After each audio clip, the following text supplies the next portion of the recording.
Isang magandang umaga sa inyong lahat mga ka-dicer. Pag-usapan natin ngayon ang tanong ng isa nating subscriber sa ating YouTube channel. Sir, paano po ba mag buy one take one? No, isang magandang tanong ito, lalong lalo na dyan sa mga baguhan. Okay, tapusin nyo po ang video na ito. Buy one take one mga ka-dicer, pag-usapan muna natin. Bakit nga ba nagkakaroon ng buy one take one? No, pagbibigay ako ng ilan sa mga dahilan. Una, ang produkto po ay malapit nang ma-expired, no? Kaya ginagawa na po yun ng promotion, buy one take one, or save off, no? Mga ganyang bagay. Pero usually ang kalimitan talaga dyan ay buy one take one, no? Para hindi naman masayang, no, yung produkto, kaysa i-pull out lang, makaltas lang din sa sales ng ahente. Pero sunod na dahilan kaya nagba-buy one take one, luma na or old packaging, no? So kinakailangan magpalit ng kumpanya ng packaging, nang sa gayon madali nilang ma-identify na sila ay naka FIFO or naka FEFO, no? Ibig sabihin, pag luma po yung packaging, kailangan priorities po yan na maubos, no? Kung hindi talaga abutin at talagang malapit na o nag-launch na yung new packaging, nasa ahente na po yan kung gagawa niya ng promotion na buy one take one. Yan po ang ilan lang sa mga dahilan kung bakit nagba-buy one take one.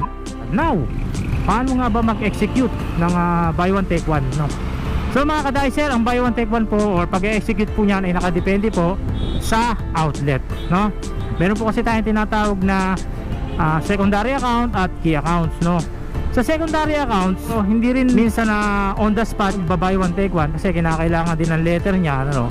Pero dun tayo sa key accounts muna, no? Kapag key accounts po mga ka-dicer, kinakailangan po yan ay merong approval ng inyong outlet head office, no? Galing sa ahente na ganito ang allocation, ibabato yan sa mga branch nyo, tapos saka nyo po i-implement, no? Kung ilan ba yung dapat na buy one take one nyo, no? Tapos gagawan po yan ng generic barcode, yan po ay na-scan, automatic buy one take one. Meron naman binubura yung isang item, tapos yung isa ay nilalabas yung barcode para yun na lang ang i-scan pagdating sa counter. Key accounts po yan, ha? Kailangan po may letter bago po ma-execute ang buy one take one. Doon naman tayo sa maluluwag na outlet, secondary.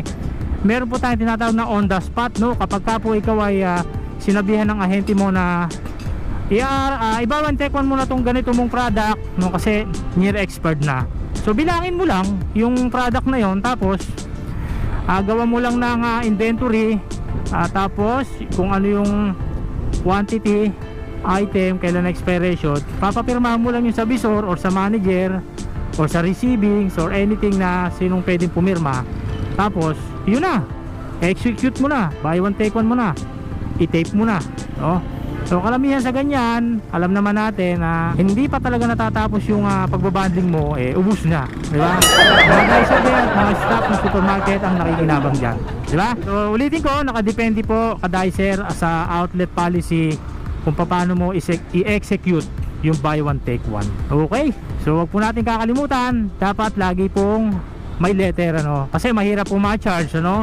Wag ka basta-basta pag sinabi na buy one take one mo to, tapos ibabundling mo. Wag. Dapat lagi tayong may abiso sa supervisor or sa kung sino man na staff ng supermarket na may handle ng mga ganong execution. Okay? So yun lang ka-dicer, ganun kadali ang mag buy one take one, no? So mahirap lang naman talaga dun sa key accounts, no? Saksakan ng daming hinihingi. May expert na lamang yung product mo, bago pa bumaba yung letter from head office, ilang araw na lang, kasi babanding mo pa, aabutin, di ba? Ganun kahirap, di ba? So kaya dapat laging pukpok sa ahente, kasi babalik din sa ahente yan kapag hindi kagad na execute yung ganyan, no? So yun lang mga ka-dicer, maraming salamat, no, sa nagtanong. Shoutout sa iyo. Hanggang sa muli, ako ang inyong lingkod, Erwin Regalo, palagi nagsasabi ng kasabihang mabuhay ang lahat ng merchandise. Peace.